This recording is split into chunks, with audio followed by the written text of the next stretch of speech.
Trust. Firm belief in the reliability, truth, ability, or strength of someone or something. It's the one thing that keeps any relationship healthy. No other profession establishes itself more on this than the medical profession. A patient has to trust the doctors and nurses to save their very lives. Jolly Jane Toppan used this trust and turned it against not only the elderly, but those closest to her. Let's grab a tall glass of mineral water, walk into this terrible tale of treachery and an ending that includes the governor of Cuba, and scare the establishment.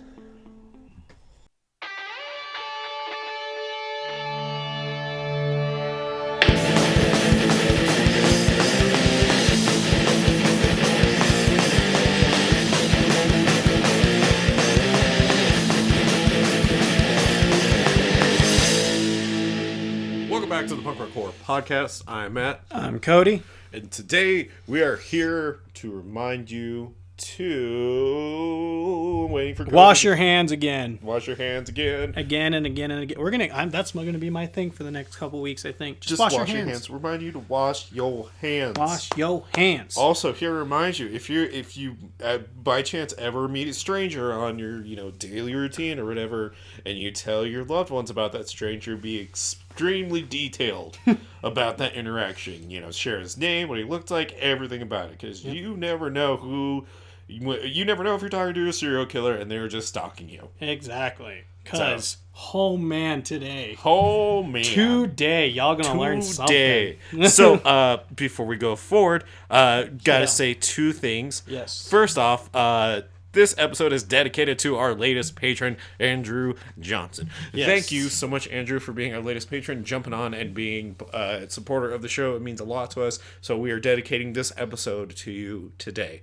Yes. With that as well, this episode is significant because this is our 101st episode. What? So, yep, our last Friday episode was our 100th, but we decided to go and to celebrate it on 101, and also because we totally forgot to say something about it last time. And that's really the main reason. There was a lot of stuff going on last time. True. We had a lot of info. So, big, huge thank you to everyone who has been a fan of the show and been supporting us throughout this entire time. It's amazing, and it's just really humbling, and it's something that we're going to continue to keep doing. We're going to keep doing the show. I know every podcast that hits over 100 episodes just, when are we going to call it quits? I don't know. We'll see. You're going to be stuck with us till we call it quits, is basically whenever we decide to. Once we hit the 666th episode. Yeah, because that's when Satan just comes out and goes, all right, you guys killed it. Fist bump, done. Welcome to the Satan Podcast. Yeah, he's just like, I'm taking over now. We're just like, all right. Welcome to Beelzebub Nightly. Where Beelzebub's gonna swing sweet, sweet goodness into your ears. Sweet hell, flame, and destruction. Take a bite of that apple. Apple, by apple, I mean your ass, because I'm saying I do terrible things. I was talking more about the apple of Eden, but, the one that got him all kicked out. Oh, yeah. I mean, that could have been it. But that wasn't Satan's fault. Or was it? No, it was Satan's fault. Yeah. And then Eve was... Yeah, because he convinced Eve to take Lilith. a bite of the apple. Yeah. Yeah, and then Eve became Lilith because she was the first bride, of Satan. And the apple was actually a euphemism for his ass. Right. So he's like, hey, Eve, you need to eat this ass. She's like the queen of the witches. So, if I remember right. Okay. I mean... I don't know. I'm going to jump off of this one. Yeah. I'm going to jump off of this one because we got a lot to talk about. We got a lot to talk about. So first things first, just finishing off on this being our 100th episode. Today is a special one. We know you ghouls, gals, creeps, moons have been liking us talking about serial killers and bringing that kind of into our catalog of what we're doing. These past 2 months, we haven't really done serial killers, I don't think. Did we? I don't remember if we did one in February. We haven't done one since Ted Bundy. Yeah, so that was mostly because that's on my end, mostly just because I just I listen. I just want to, when I do my research, as much as I do want to hop in on serial killers and stuff. It's I just I like hopping on to other things too, and I don't want us to be a super serial killer focus. Yeah, until right, we chose this one, and I was like, Oh boy. Yeah, so we decided let's do another serial killer one. Yeah. Everybody really liked it, but let's do one that no one really talks about or has talked about. And so I don't even remember how we did it. Okay, so... Oh, no, that's right. Okay, so how we decided on this serial killer is that not only is it our 101st episode and you really want to do another one, and I was like, yeah, and you're like, no, hold on. Hear me out. And then we decided, like, let's try and make it a theme of it. And I was like, all right. You said, let's try and do an Irish serial killer. Yeah. Because it is March now. St. What's the Patrick's biggest Day. thing? St. Patrick's Day. Yep. So I was like, all right. You find me one. And you're like, oh, Jane. And I was like, what? Jolly Jane. Jane Toppan, one of history's earliest and most notorious serial killers. Yeah. And also is a female serial killer. Yeah, female which serial killer. was an inspiration that we decided to make the theme of for today's episode and also Friday. So we're going to be talking about Jane Toppan today. We're talking about her history and what she's done and her exploits. Oh, boy. And then Friday we actually will be reviewing 2 horror movies that have female serial killers in them. Female antagonists. The reason why is because, we thought we had so much fun with the last episode and talking about, women in horror part 2 and all that stuff. We kind of wanted to go off of and talked about the badass protagonists and we talked about a couple with Lauren about Jennifer's Body and stuff. But we're like, everyone talks about Ted Bundy, John Gacy, and the male serial killers because they're so brutal. We were like, let's talk about a female because they're not very well known. Yeah, though the one that always comes to my mind is Casey Anthony. Yeah, but she's not a serial killer. She's a killer. Yeah, I still love that meme. Though. As fucked up as it is, I still love that meme. On a scale of Casey Anthony to Michael Jackson, how much do you love kids? That's so terrible. It's really fucked up, but it made me laugh my ass off because it's just so bad. Yeah. I know, that's a terrible joke. Before we jump into it, though... So what's the middle, then? So the middle... Oh, I thought of what the middle was, and I think I just decided the middle's 5. It's just a 5. Just a 5. It's just a Red Foreman. I guess Red Foreman is the middle. Red Foreman's the middle? Yeah. I love you. Like, he doesn't completely hate his kids, but he also isn't overly loving. Yeah, that's true. He hugs them just the right amount. Like, yeah. So we'll go with Red Foreman. Yeah. All right. So before we jump into the meat and talk about Miss Toppan here, we are going to jump into articles of what's happening in horror this week. I mean, it's just what it is. We're going to talk about some things happening in the horror news, but more so kind of things that might not get the whole limelight or get a lot of attention. Mm-hmm. So, because right now a lot of big things are about like Candyman and the Invisible Man. Oh my god, I'm so excited for Candyman.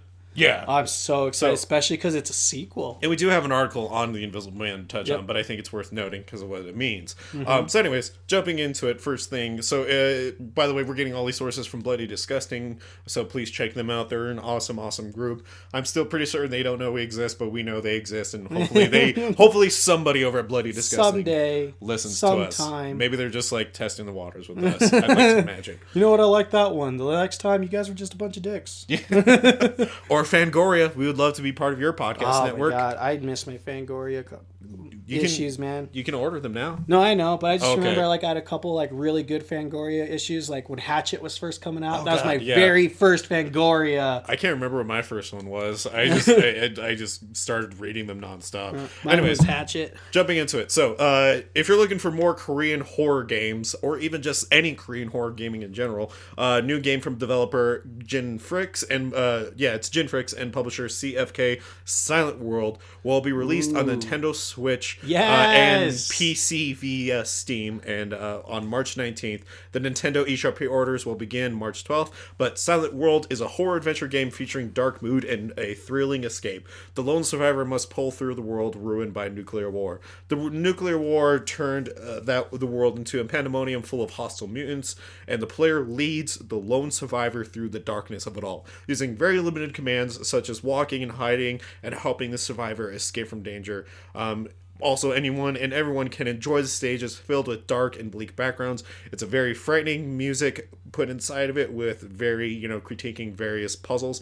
The only hope is a match that you have to use to light and mark your way through the endless blackness that is this horror that you have to navigate. So Outlast, but with a match. It's kind of like Outlast, Alan Wake, and Fallout. Well, I hear more of Outlast just pretty much take Metro and give it the Outlast feel, because it doesn't sound like there's any combat. It sounds like you're with the whole walking and hiding thing. So kind of that's where I get the Outlast feel. True.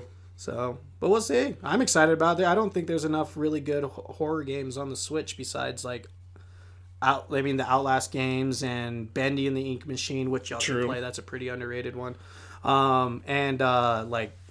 Luigi's Mansion, kind of, but I don't know. I just don't feel like there's a lot of really good horror games on there that isn't on other consoles. So Ritual Blood of the Night? What is it? Oh, yeah, Bloodstained Ritual of the Night. Thank you, Bloodstained. Yeah, that's on there. I mean, that's on all other consoles, too. I'm just kind of excited to see a Switch-exclusive horror game, True. You know? True. So, it's also on Steam, but hey, whatever. You know, I whenever I say Switch, like something exclusive, 99% of the time it's on PC. I never count PC into my game talk because they're just everything. True. So Jumping into that as well. So for fans of the Scream franchise and wanting Courtney Cox to return to her horror roots, well, good news. She's actually set to star in a new Starz pilot called Shining Veil. It's a half-hour comedy, which comes from the Divorce... Horror comedy, excuse me. From creator of Divorce, Sharon Horgan, and Trial and Error co-creator Jeff Ostroff, and Aaron Kaplan's Capital Entertainment. So, Deadline reported about this that Derbla Walsh... Derbla Walsh will direct the pilot. I'm getting really excited again. She did the Handmaid's Tale. Exactly. That's why I'm getting excited. It's a good show. Written by Horgan and Astroff, Shining Veil is about a dysfunctional family that moves from the city to a small town into a house in which terrible atrocities have taken place. But no one seems to notice except for Pat, who is played by Courtney Cox, the mom, who is convinced she's either depressed or possessed. Turns out the symptoms are exactly the same. Everyone has their demons, but are Pat's real, or is the portrait of a typical family torn apart by mental illness? I'm sorry, that's just great because I'm just imagining you go, oh, I'm really sad today. Is it the demon? Or is it And the demon's just like in there, just like, no, I'm kind of down too. Let's just go in the bed. Let's just cuddle. Come on, get the ice cream. I don't know. At this time, though, there isn't a say when the series is going to come out on Starz. But if you have a Starz account or you watch Starz, keep your eyes open for it. I hope it's good. I'm kind of in the middle with Courtney Cox being in horror, just because I'm so used to her being more in comedy these days. Mm-hmm. So, I think it'll be good since it's a horror comedy. Yeah, I'm not going to rule anything out. Yeah. So, but on to other big news for the horror community and the entire horror world in general. So, The Invisible Man was a huge hit for Universal Pictures, which means the possibility for more, monster movies, Universal monster movies. So, back when The Mummy came out, it was basically a flop in the fact that it did great overseas, but it did terrible here in the States. It only made $30 million worth of tickets off of the $125 million budget it had. Are you talking about The Mummy? Yeah. Yeah. So it did not do well. So at that point, Universal was like, "Hey, Fraser's the only one." Yeah, I agree. But they basically hit the brakes on it. They're like, "We're not doing this now." Until Lee Winnell, who came to direct the new Invisible Man, came out and it's having a hit, pulling in $49 million globally in the first weekend of release, with a $29 million in the U.S. and $20 million internationally. The film did and will eventually cross $1 million, with the sky being the limit. So what does this mean? Okay, I was just sorry, I didn't want to jump in before you. No, go ahead. I was like, so see, this is how you do true horror universes. You get one movie instead of this is going to be the first in the universe, so you better like it, or else you're not going to see your other people. Just be like, here's the Invisible Man. Here's the monster. Here's the monster you like. Do you guys like it? Did we do good? Cool. Now let's add on to it. Yeah, and that's basically what even Blumhouse said, is focusing on smaller monsters first and slowly building it up, which is what's exciting about this, because Lee Winnell is actually is contracted out for a 2-year deal, locked and loaded. So hopefully this will continue where he gets to be part of building the Universal Monster universe, and we actually get people that are passionate about it and are not just doing it for a movie and won't put Tom Cruise in it. So thank God. Yeah. Okay. Hey, DC and Warner Brothers, if Blumhouse knows that, because, you know, they made their own little universe and knows it's struggling, and they're like, oh, hey, that's how you do it? Come on. Give us the Batman universe and the Superman universe we need and we deserve. Exactly. Like, so come on. So that's exciting. I mean, it's just kind of a small note. I know some people said that Invisible Man wasn't that great or wasn't as terrifying as it was. To the comment of it not being scary, I will argue that maybe the reason it's not is because the guy who's supposed to be invisible, that's supposed to be the terrifying part about it. Yeah. I think it's because there's still human quality attached to it. It's supposed to be more thrilling and intense. Right. So, like, if we were going to talk about, like, Paranormal Activity, the first one when it came out, the reason it was terrifying is what we've talked about numerous times on the podcast when it comes to those type of movies.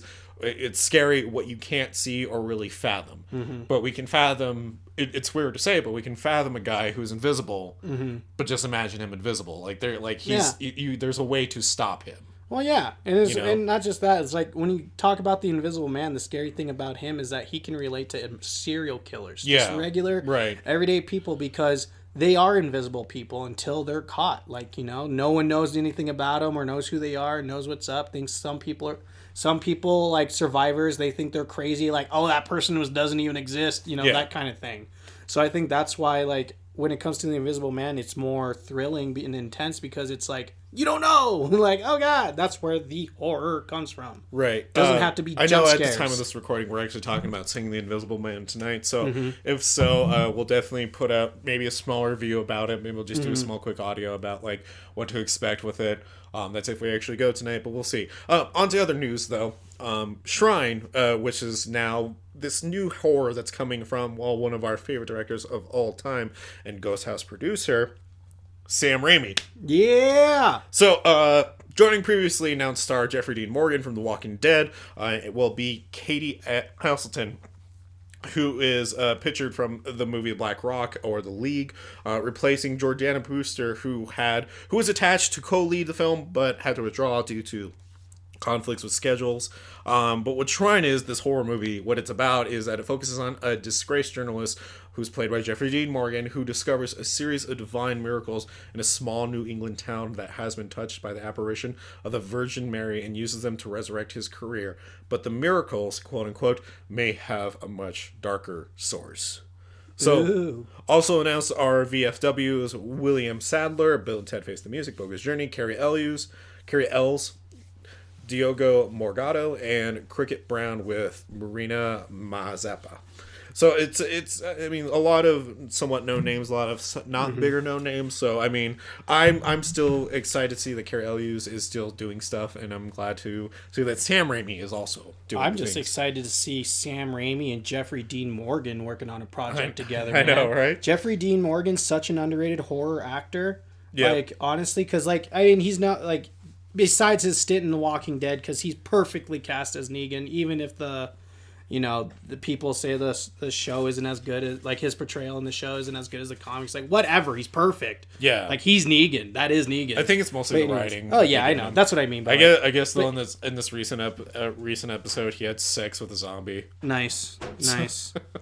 I don't know why. Just people were making jokes about it. I'm like, I don't know. Whatever. Nice. I honestly don't know if I'm going to go back to The Walking Dead. Fucking just own it at this point. So, but yeah. But I'm just excited about it because he was in The Possession. I believe he's the dad he was in The Possession. He's really also good. The dad in Supernatural. Yep, fantastic. Yeah. So I'm excited to see him continue on and work with someone as high caliber as Sam Raimi in the horror. He was also community. in Rampage. Yeah, I know. Yeah, he was the general in Rampage. I like that movie. Yeah, he was fantastic. He was one of my favorite characters. I know, was it one of the most terrible video game movies I've ever seen. Super badass cowboy, get Jeffrey Dean Morgan. Yeah, oh, yeah. Just really ham it up. Yeah, just like, dude, just be you. But some horror news to end on that is somewhat good, but things to be excited on. So, I saw a little video about this, so I'm excited. So obviously, we are Silent Hill fans here. We love the franchise, and we've been wanting a comeback for it that isn't a goddamn slot machine. Pachinko. Tick, tick, ding. But recently, Kojima actually has been watching horror movies in preparation for Kojima Productions' next game. Sony is in turn also working on a new horror IP for their upcoming PlayStation 5. However, Konami is also looking at a new Silent Hills project. And Silent Hill series monster designer Masahiro Ito is also at it with a new project. So hold on to your butts for this one, as Bloody Disgusting so really, really well says. Earlier, Kojima Productions tweeted out that they were sorry to be silent about their next project. However, on closer inspection, the pencil held by Aki Sato and Kojima Productions head of communications has the pyramid branding in the notepad as "next week" scrawled on it. So, with that, the tweet itself says, "Sorry to be silent, everyone. I've been really busy lately. I think I can say more soon about what we are going to." So, these are all being like heavy hinted, tips onto what is actually happening. And so the hope right now is that there is going to be a Silent Hill game. But not longer after that tweet, Masahiro Ito tweeted this out in response: "Pyramid Head RIP." If that wasn't cryptic enough, going back through Ito's Twitter history, you come up with this tweet from 2017. "If I should make a new Silent Hill, I would not use Pyramid Head or kill him in its opening."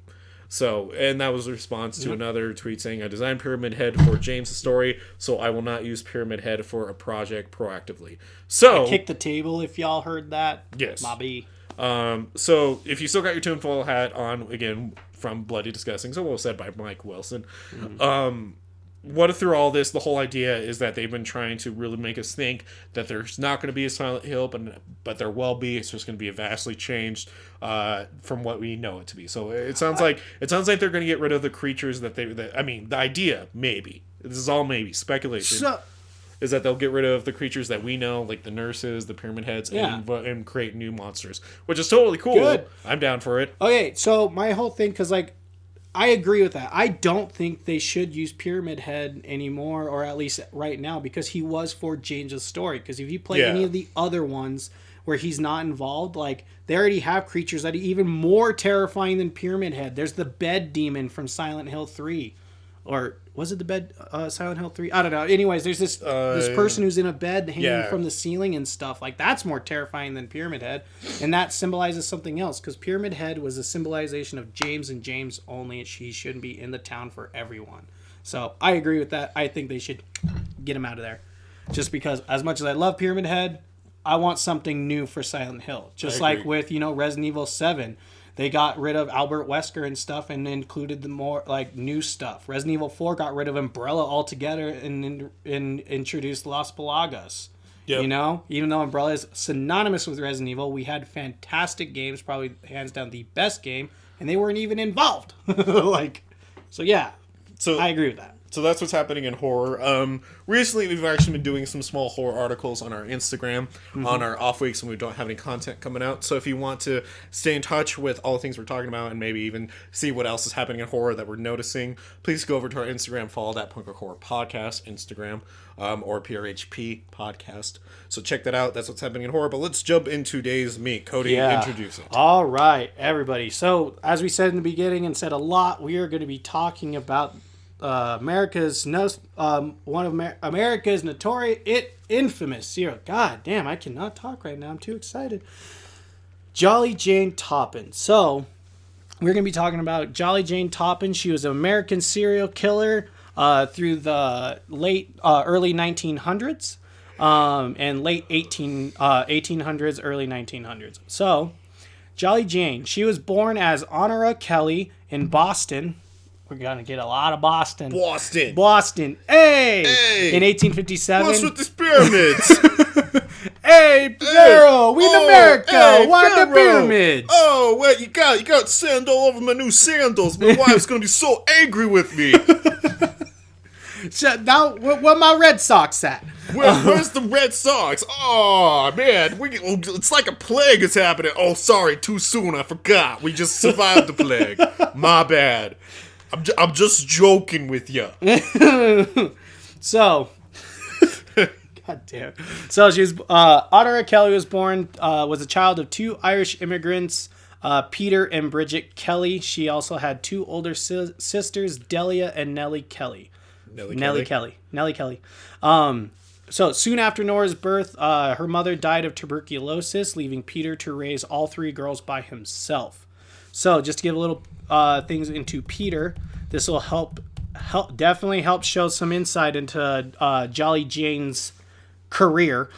Peter was an alcoholic tailor and he was also believed to have a mental illness. But because it's the 1800s, people, mental illness is not a very prevalent thing. Most of the time back then, they just considered you just crazy or scary. Like mental illness was not a thing. Or like they think you're possessed. Yeah, possessed and stuff. Asylums were huge at this time. And that's when like asylums were doing really, really bad shit to people. Oh, it gets even better. Yeah. So Peter was a very abusive father. Delia and Nora were put into the Boston Female Asylum. It was actually an orphanage, even though it was called an asylum. So I got some reports like saying that they were taken there by him. Like he took them there, or that the abuse got so out of hand and people started noticing that they were taken away from him. Because Peter, his nickname was Kelly the Crack, and people called him that because of his abuse and the possibility of his mental illness. He was cracked in the head, is what they said. And so because he was so like out of it, whacked job and stuff, he has his own urban legend. That he went insane and sewed his eyelids shut. And that's where Peter's story ends. Like nothing about him is ever known after the girls were taken away and the urban legend was told about him. No one knows where he died, how he died, nothing. So Peter's gone. Nora and Nellie are now in the orphanage. Nora wasn't there for very long. She was adopted like within 2 years. Or adopted, quote unquote. Nellie, she was old enough Delia and Nora were in the asylum. Nellie was old enough to be on her own, but she, just like her father, was insane, and she actually ended up being admitted into an insane asylum where she lived the rest of her life. So a little insight on the Boston Female Asylum. It was an orphanage founded in 1799 by Hannah Stillman, wife of the Reverend Samuel Stillman. This was long before the idea of state care for children was invented, and so it was left to the charity of the generous to act as a social safety net. In fact, the BFA was the first charity to be ever established by women in Boston. Originally, it had been set up to care for orphan girls between the ages of 13 and 10, but it soon expanded its mission to include children from quote-unquote broken homes just like Nora and Delia. There was around 100 girls in the BFA in 1860, though not all stayed until they reached the regulation of 10 years. So if you're in there for 10 years, then they let you go. So I also want to kind of reiterate something about the time period of this. So Nora's growing up in these orphanages and also like through these terrible times. The Civil War is happening during this time. Yeah. So she's in Boston, Massachusetts during the Civil War in an orphanage. People aren't taking care of these kids. Kids also aren't being taken care of that great in poverty and stuff in general during this time. And so then you add wartime on top of that. They don't give a fuck about these kids in these orphanages, right, and stuff. So you got to think what she was going through in there. Even though they tried to fluff this place up a little bit by saying the generosity of the people. That didn't matter because most of the generosity was going towards war-torn efforts. So there's that. And plus, it's extremely racist back then. Extremely racist back then. I mean, the Civil War, come on. Yeah. And also... I mean, keep in mind what war's going on. Yeah. And also just, women's rights and kids and stuff was just, in the garbage at this time. So, one thing on Delia wasn't fortunate enough to be fostered out or ever find a family, so she eventually aged out of there and was drove into a life of prostitution and drugs, and we never hear anything about Delia's fate. That's just kind of it for her. But so Nora, she was adopted, quote unquote. She was never legally adopted by Ann Toppan. So Ann Toppin of the Toppins, I saw a couple like things about the Toppin family that was back and forth. That some say that Anne was already a widower or a widow, and some say that her husband also went in to get Nora. So Murderpedia says that this article I said it was just Anne, but all sources agree. Ann Toppin hated the Irish. Hated the Irish. Yeah. So Nora, she is considered Black Irish because she is from Irish descendants, but she has an olive tone and dark hair. So Anne was able to just pass Nora off as Italian, and because Honora Kelly is so Gaelic, Anne decided to change Nora's name to Jane, and also she gave her her surname, so she'd be Jane Toppins to sound less Gaelic. Quick little thing: Black Irish came from wartime when the Spaniards stormed Irish beaches to try and convince them to help fight the British, because the Irish hate the British, as we all know if you know anything about Irish history. And since the Irish had issues with the British, but because the Irish, are Irish, they said, fuck the Spanish, stopped their fighting with the England and fought the Spanish instead. And, with wartime, there's a lot of rape and interbreeding and stuff like that. So the genetics of the Spanish integrated themselves into Irish bloodlines. And so that's why you get olive-colored, right, black-haired Irish people. And I also want to point out, too, when she was when she was brought into that home, she was only really, because even though, like, on top of everything you already said, she was also placed as an indentured servant. Yeah, that's what I was going to get to. Oh, sorry. No, that's exactly. That's why whenever I say quote unquote adopted, Anne was brought in quote unquote adopted Nora as an indentured servant. So if you don't, just a quick little thing, indentured servitude is basically legal slavery. Yeah, that's exactly what it is. So you have to pay them. If you want the exact definition, an indentured servant is an indentured laborer, is an employee within a system of unfree labor who is bound by a signed or forced contract to work without pay for the owner for an indenture period of time. The contract often lets the employer sell the labor of an indenturee to a third party. Yeah. So basically, she's just being used as a human tool. Yeah, so the orphanage just basically lent her out to Anne. Yeah. But Anne still, like, even though Anne treated her terribly and was horrible to her, she still kind of treated her like a daughter. Anne had her own daughter, Elizabeth Toppin. Yeah. And so, and she was really close to the same age as Jane. So Jane and Elizabeth went to school together. Yeah. And Elizabeth was very fond of Jane. But in school, Jane was a bitch. Like, she was that girl that everyone hated. That one girl who thought she was everyone's friend, but no one liked her because she gossiped about everyone. She spread rumors about literally everyone. And she was a snitch. Yeah. So, and she would just everything. She had no friends when she was a child because that's all she did was just talk mad crap. And she would just sit in the corner and that's all she did. I mean, I guess for argument's sake, I know she had a rough time. Yeah, her early life, it was definitely like stigmatized in her. And there's also the possibility she also has a mental illness. Two of her two family members of hers were proven to have a mental illness. Well, one was proven, one was more than likely. Her dad, But anyways, so after she turned 18, so when you turn 18, you're no longer an indentured servant back then. And so she turned 18. The Toppins gave her $50 and said, you can get out. Instead, because all she knew was that life and being a servant, she decided to stay as a live-in servant for the Toppins. Anne died in 1870, and Elizabeth married Deacon Ormel Brigham. He's a very important person to this story. He's a deacon. Just because he's a deacon. So after Anne died, Jane stayed for a while, but I also saw several articles that saying two separate things of why she left. One was that she was kind of pushed out by Ormel because even though he liked her, there was something he kind of still had something off about her. He wasn't 100%. And so there's that, or she was just done and she just wanted to leave. She wanted to move on. So after leaving, Jane decided to get into nursing and started attending the very pristine Cambridge Hospital Nursing School in 1887 in Boston.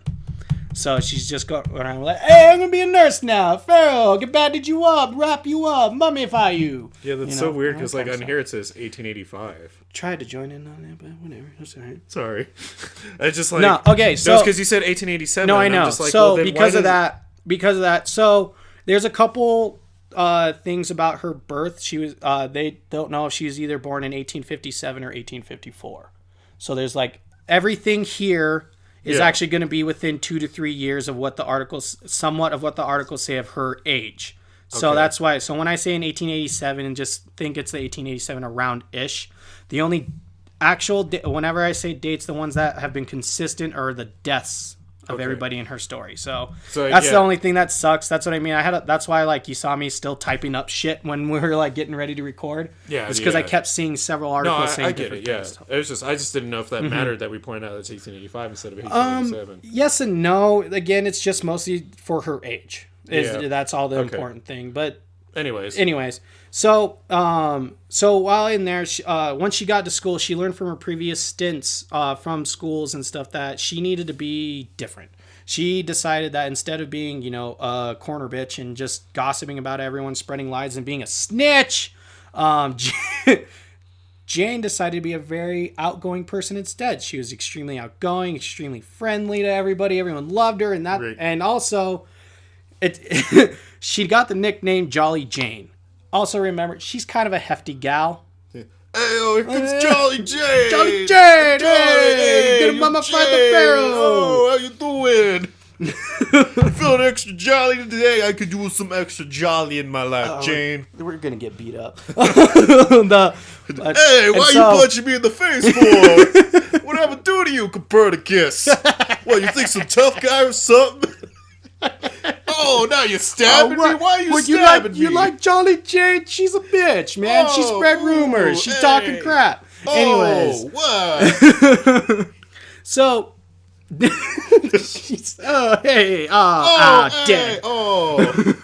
Dead. Just fucking at the funeral. Hey, yo, why are you at my funeral? Why'd I die? This is my will of testament. I'm not a mummified, man. With Pharaoh. Pharaoh. Hey, we're gonna be in each other's like wills, video wills. It's like, hey, what's going on? Oh, we're dead. Oh shit, man. We're dead. Jesus Christ. All right. So Jolly Jane, obviously the patients loved her, and she ended up making some friends because of it. But secretly, she's still twat. Okay, because she got several students expelled just because they didn't like her or talk to her very much. She just like, you know what, fuck it, and started spreading lies about them. And this entire time, everyone was like, she's stealing shit. So she's like very manipulative, very conniving extremely, at this point. Extremely, and she was stealing shit. Like everyone was like, man, Jane's taking things, and the doctors were like, no, she's too friendly. It's just her name's Jolly Jane. Why would she steal? So here's a really important thing. No, you're good. No, here's a really important thing about why everyone suspecting Jane of being a thief and no one confronting her about it is really important. Think about this too. It's the 1860s, or it's the 1800s, early 1900s. Right. Medicine in hospitals is just fucking willy-nilly right there, open everywhere. They don't think about locks, all this kind of stuff. That's not really in your forefront. They're learning it for the first time. Like they're not the medical process is still. Yeah, so Jane's able to steal medicine. She's able to steal all kinds of like little things, little vials. Like, there's a vial of morphine missing. Hint, hint. Yeah, because like drug addiction wasn't like really a thing. Yeah, this was also time that you could drink Coca-Cola with actual cocaine in it. This was time like, oh, you got ghosts in your blood. Have cocaine. Yeah, do cocaine about it. Yeah, like this was all legal stuff. So do cocaine about it. Yeah. You got ghosts in your blood. Exactly. So Jane started showing signs of her true colors also, because she would claim that even though she was very bubbly, very friendly, she would start saying like small things that everyone, and because of this friendly, everybody thought it was a joke. Yeah. She would start saying some really disturbing things. So Jane would be like, she would claim that there was no use in keeping the elderly alive. She would say, like, why are they there? They're useless, she would say. And she would falsify records to keep certain patients in admittance longer. She would, quote unquote, accidentally give the wrong medication to some. She also disturbed several students and teachers with how excited and interested she was into autopsies. I know, me and you were there. There's like all this evidence, and they're just like, "Oh, that's Jane. It's a Jane. The elderly are useless. They must die. Oh, Jane, a classic, hilarious." She'd be like, "The elderly must die," and then she'd just turn around and go, "Crumpet," and then like, "Oh!" Just in front of the kids. And now we get to see how the intestines are taken out, and you can see the blood coming out. And then, Jane, you're hilarious. No, Jane would be like, "Oh, yay, more." Like that's what it would basically. She'd be at the autopsy. Well, no, because I just imagine like the teacher like standing there like, is no one concerned about this? Yeah, like, and just like everybody else is just like, it's Jane. Come on, Jolly Jane. What? She get it. She don't mean it. She's harmless. And so. she's harmless. Come on, harmless. She's harmless. This is Jane. So during all this, Jane's starting to put 2 and 2 together of how she can release these dark urges she has. I mean, she's obviously showing, I want to kill the old people. You're a twat. I'm going to kick you out of school. I'm fat. Sorry, I don't usually do that. And she's fat. So I know we normally don't like. And she's fat. That's the biggest normally thing we don't like. We don't care. We don't body shame and stuff like that. But she's a bitch. Look, and this actually kind of ties into the reason why she's called Jolly Jane, because she was a bigger gal. So here's the thing. We're gonna say this right now. We're never gonna body shame, but the minute you cross the line to murdering people, all bets are off, man. Like at that point, how I feel. Like if you're gonna get mad at us for calling someone a dead serial killer and like calling her fat, then I mean, seriously, I don't know what to tell you. Anyways, you should probably sort yourself she has out. it coming. Like, does that mean I can't like pick on Hitler now? Like, I can't call Hitler a dickless bitch. So the way I see it, so whenever if we make fun of someone about specific things of them, it's because there's someone like Jolly Jane who is a murderer. We're assholes. We're not scumbags. I'm not going to make fun of all the victims of the year because they died terribly. We're not going to go to the victims and be like, and this victim, this stupid bitch died. No. So, I bet this victim. I did have. There was one that I kind of thought about it, but I was like, no. Anyways, that'd be too far. Yeah, that's too mean. But there was one that kind of like you. She could have made better choices, but you know what? It happened. It's sad to say, she's gone. So. Anyway, so her tenure here is what really showed Jolly Jane the means to release her desires. She specialized in pharmacology and soon started her passion of poisoning. She would experiment with opioids and watch her patients suffer and enjoyed it. When she finally offed her first patient, she claims she got some type of ecstasy from it. So, because this one statement, she seems like she would. A bunch of other, this is another thing that was really contriving was how she, like the murders that she had a sexual appeal to her murders, that she would actually get off from them. And this is the only time this article said that, and I only saw one other article that claimed that she got the sexual thrills, and then one other article was kind of like really in depth that she was just like that's what drove her. And I don't think so. I think the XD was just the adrenaline rush she got from it, from finally being in control. So, right. All right. So when that first death wasn't treated as suspicious, that's when Jane started to begin to escalate her activities. She finally made her cocktail of mixing atropine, a drug derived from belladonna, with morphine, which ensured the most delightful convulsions and terror in her patients. So, just to go over what these drugs do, so you know why it was so terrible. The fact that morphine contracts the pupils of the eyes while atropine expands them meant that neither symptom would be visible. And the mixture of other symptoms left the doctors who tried to figure out what was wrong with the patients utterly perplexed. So perplexed. Yep. The vegetable nature of the poisons also helped to mask them from the analytical techniques of the time. And she even took advantage of her activities to enhance her own reputation by bringing patients to the brink of death and nursing them back to health in a miraculous recovery.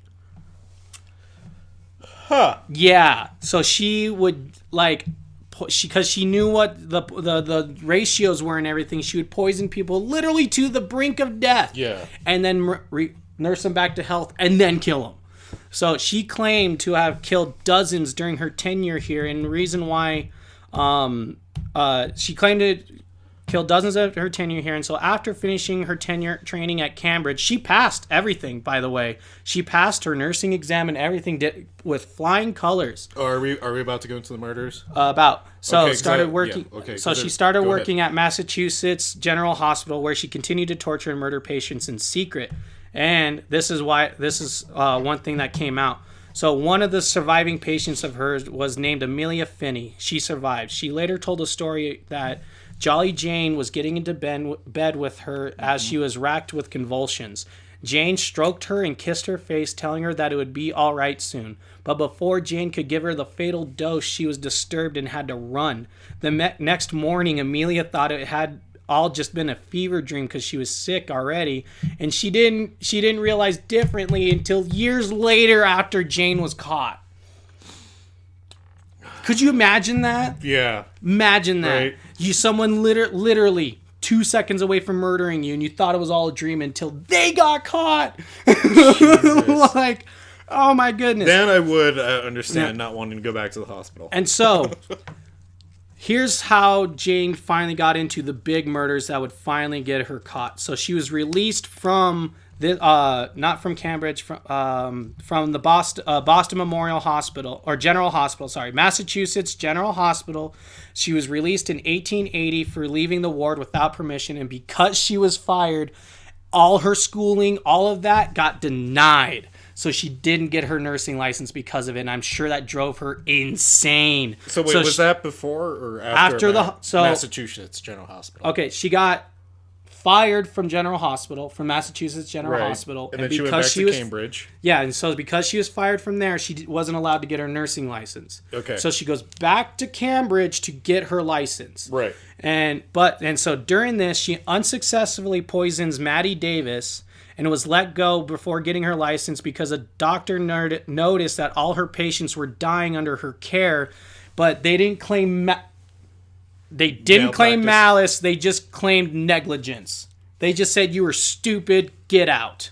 Oh, she's just a broad. Mm-hmm. She don't know better. And then for the next 8 years, Jolly Jane was a freelance nurse and was considered one of the best freelance nurses in Boston. She was top dollar. If there was a Google, she'd be in the top 5, like, Googled Boston freelance nurses for at-home care. Right.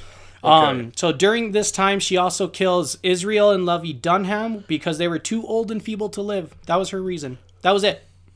So in 1899, she rents out a cabin in Cape Cod and invites her stepsister Elizabeth out to visit. So here's where the murders that seals Jane's fate. So everybody remembers Elizabeth from back in the beginning. She loved Jane. She loved Jane growing and truly treated her as a sister. After Anne died and Elizabeth was running the house, she treated Jane amazing while Jane was a nurse or a servant to her. Yeah. But Jane hated Elizabeth because Elizabeth was the real Toppan daughter, the real one, and she never was. She would never be her. She envied her. Yep. So she invites Elizabeth out, and during this entire time, she's slowly poisoning Elizabeth with her favorite cocktail, morphine, atropine, and ketamine. Mineral water. No, she would tell everyone, everyone believes she was from Italy. Sorry, she was from Italy. She would claim that these are European mineral waters. They're from overseas. Don't worry about it. Great, drink it. And that's what she used to poison everybody, was mineral water, morphine, and atropine, except for one. Call people dumb back then for believing that stuff, but people still believe it now. Won't pay fucking like $10 for like a bottle of water that's from Italy. So after Elizabeth died, once Elizabeth was poisoned and sent to the hospital, she went to a coma. Her husband, Deacon Ormel, I love this man. He showed up and he was just like, he showed up to be with his wife, and Jane stood there and watched her die, and got off on it because she's a bitch. But after Elizabeth, Jane became a live-in nurse and killed her. At the funeral of Elizabeth, Jane reconnected with Myra Connors and killed her. Like, she kills her friends and her family. So the Davis family was the ones who rented the cabin to Jane. And when she stopped paying her rent, Maddie Davis decided to come confront her in 1900 because Jane went 2 years without paying rent. 1 year they didn't charge her because they're like, your stepsister just died, Elizabeth. Yeah. So they felt rude, but when she stopped doing it, they're like, okay, come on, we need to go. So Maddie goes there, but then Maddie all of a sudden gets sick. Because Jane was like, come on in, have some mineral water. We'll talk. It's from Italy. And so for several weeks while Maddie's out there, Jane is poisoning her and rehabilitating her and poisoning her, and then she just gets bored and finally offs her. So at the funeral, Maddie's daughters, Genevieve and Minnie, heard great things about Jane and saw how great care she took of her patients. Asked her to move in and take care of their elderly father. Alden. Alden. And so when she did that, can you guess what's about to happen? I don't know what's about to happen. Jolly Jane is gonna go a little crazy. So Jolly Jane poisons Genevieve with arsenic after claiming she was inspecting an arsenic can in the shed. Hint number 1, she doesn't use her normal cocktail, arsenic.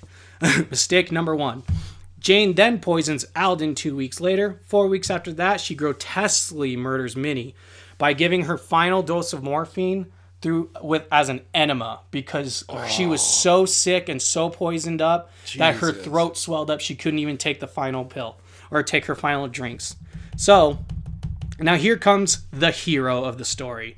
Minnie's father-in-law, Captain Paul Gibbs, is the only one who suspected foul play. Even though he liked Jane, he knew there was something suspicious about her. So this man recruits Alden's doctor, who knew Alden was completely fine. Literally the day before, he saw Alden and said he was fine, and then 2 days later, Alden's dead. And then he also recruited Mr. Leonard Wood, the U.S. military governor of Cuba at the time. Oh, wow. That's right. Yeah, even dude, this is a fucking movie right now. It just turned into like a hardcore, crazy, lethal weapon movie. He recruits the governor of Cuba, who studied medicine and began his time in the military as a surgeon, but had swiftly moved into the officer corps. And they started investigating the Davis family, because within less than 2 months, and 2 generations of a family is dead. They're gone, and the only thing linking them is Jolly Jane. So during the investigation, Jane goes freaking crazy. She goes and visits Ormel, kills his sister in 2 days, poisons him, nurses him back to health, and tries to seduce him. And when Ormel tells her, go fuck yourself, she tries to OD on morphine.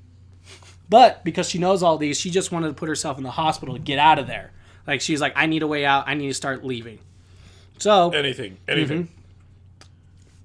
So when she sent herself to the hospital, she's already being suspected of everything. Everyone's starting to piece together, like, Jane's not right. So a detective investigating Jane, quote unquote, faked an injury to stay in the hospital to keep tabs on her. Because he thought it'd be too weird to go in and just sit and watch her. Like, that's serious. It was an interesting time back then. After she was discharged, Jane went to stay with her friend Sarah Nichols. And thank God for Sarah, Minnie's autopsy showed signs of poisoning. And several weeks later, Jane is finally arrested. Can you imagine that planning? They'd be like, how are we going to get her? I got it, guys. We're thinking this way too hard. I'm going to go in there. Oh, you're going to, like, sit there and watch her? No. I'm going to be a patient. Yeah, I'm going to watch it, okay? I'm going to watch it. It's the perfect plan. Yeah, so Jane is finally arrested after all this. Her court case was so freaking crazy because the prosecution just could not put together the evidence. They just could not. They struggled. But newspapers, that's right, physical print, was what got her, is what really sealed her fates, because they were pretty much allowed to print anything, and there's no social media back then. There was no censorship. There's nothing. So what you read in the newspaper, you took as fact. That was it. So they did most of the investigation and connected most of the previous deaths to her. They connected all the deaths in her 10 years and everything to Jane. Oh, wow. And so this is what sealed it for her. So Captain Paul Gibbs did an interview for a newspaper, interview for Boston Journal. And they asked him for his opinion on the about the arsenic found in the corpses, the arsenic that was given to Genevieve. She was the only one. So Captain Gibbs was surprised. He said, "I didn't think Jane Toppan, I'm never calling her that, Jane Toppan, would use anything as easily detected as arsenic." The captain, of course, knew that Jane was far smarter and more capable pharmacologist, and the prosecutors were willing to admit that. When he was asked what he thought she might have used, he suggested a mixture of morphine and atropine. Like Jane, he knew that this would make the most common symptoms of the two poisons, contracting and expanding the pupils, cancel each other out. He also pointed out that Jane had owed the Davis family $500, which Alden had in his pocket, or she owed him money, and that Alden had $500 in his pocket, and after he died, it went missing. In short, Captain Gibbs did more to build the prosecution case in one interview than the prosecutors had at that time. Damn. Mm-hmm. Damn. So finishing up on Jolly Jane, she ended up. Okay, so her original trial was supposed to be in April of 1902, but because of everything, it got pushed to December of 1901. Because the prosecution had finished presenting their case, the jury indicted her for her trial. But the trial never took place because Jane's court-appointed attorney, Fred Bixby, and the district attorney agreed that neither wanted to deal with the insanity defense in court, with a parade of expert witnesses for each side. Instead, they agreed to appoint a panel of eminent psychiatrists to examine Jane and to reach a conclusion that would stand up on its own in court. And in March of 1902, the three men started going into Jane's psyche, and she was... I can't even find the date. Anyways, at the end, they believed she was too insane to go to jail and serve life, so they decided that she was morally insane and to stand trial. She couldn't stand trial, and so therefore she was sent to where is it? She was sent to an insane asylum for the rest of her Taunton Insane Hospital. Thank you. She was sent there for the rest of her life. Yeah. So, and also, real quick, if you actually go on to Murderpedia and look up her file, if you go all the way down, it actually has the article from that newspaper about when she passed away, and it's actually kind of cool because it's just Jane Toppan, murderess, dies at Taunton Insane Hospital. A Lowell nurse convicted in 1902 had spent 36 years in state institution. Once admitted poisoning 100 persons. Yep. So Jolly Jane was convicted for 31. They believe it was over 100. She admitted to over 100 but she couldn't. She was like, most of them were so long ago and so like just random people. I don't even care to remember their names. Right. But so while she was, and just one crazy thing about Jolly Jane, you think in this time she's in this insane hospital. Everyone knows how the asylums used to be back then. She'd be in terrible conditions. So everyone thought she believed she would be out of that asylum, that she could just run the numbers, go through, do what they said, and she would at one point be released. That's what she truly believed. Yeah. But after several months of being in there, her attitude finally went away. But one nurse said about the evil in her was still there because she asked Jane. Well, she would talk to Jane every now and then, and Jane, once in a blue moon, would look over at the old people, like where they're held in the asylum, look at her nurse and go, "Let's go get the morphine, dearie. We're going to have a time." And that is Jane Toppan. Oh, man. Holy shit. Crazy. So I hope you all liked that. There was a lot of research done into this. I hope I was able to give you guys a really good, thing about Jolly Jane.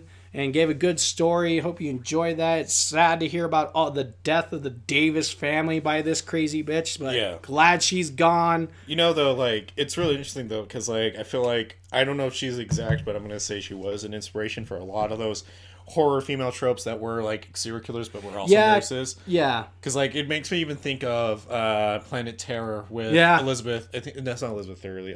Either way, but her character, where she's the nurse and she has, drugs, and each one, does something. I just found that really interesting. Yeah. So, I got...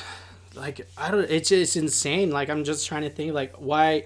I actually have my own theory of why Jane did all this. Besides the fact that I do truly believe she had a mental illness. I really do. Her dad had a mental one that drove him insane. Her sister ended up going insane. Her other sister probably did go insane. So I think she was suffering from that. And I just think that this entire time, all of her kills, like if you notice, it was just because she wanted some kind of controller in her life. Yeah. And I think because she grew up like in such poor conditions, she grew up being hated just for being Irish. Yeah, internalized it all. Yep, and being a indentured servant instead.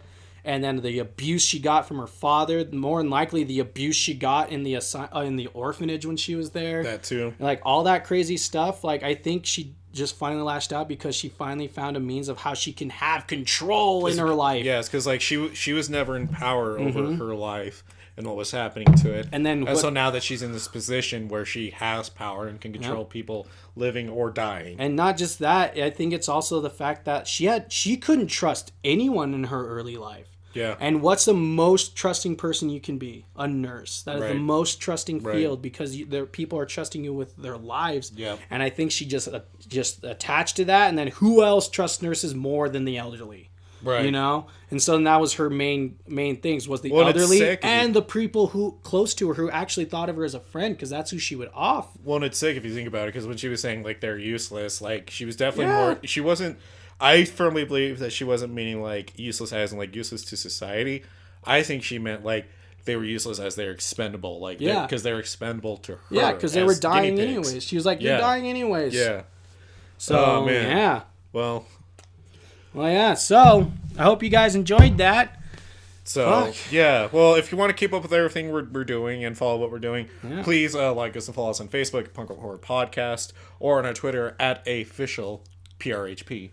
Or on Instagram, Punk Rock Horror Podcast, #PRHP Podcast. Also, I'm just curious also, what do you guys think of Jane Toppan, listeners? Send a message on Facebook, Cody Bandcamp Brungart. I'm curious about what you guys think, if maybe my theory might be a little correct, or some people who know a lot more about psychology than this asshole could probably tell me more. Let us know. Reach out to us. You can also do that on our Instagram too. You can also find me on Instagram at The Undead Matt. If you like what we're doing and want to really support the show, please consider becoming a patron over at our Patreon, patreon.com/punkrockhorrorpodcast. And a big, huge thank you again to our latest patron, Andrew, for jumping on and supporting the show. It means a lot to us, sir. And also a big thank you to everyone for helping us get past 100 episodes. And thank you for motivating us and just being amazing, an absolutely amazing group of ghouls, gals, creeps, and mutants. You are all beautiful. We love you, and we hope to see you soon and talk to you about horror again. All right, let's scare the establishment, fellows.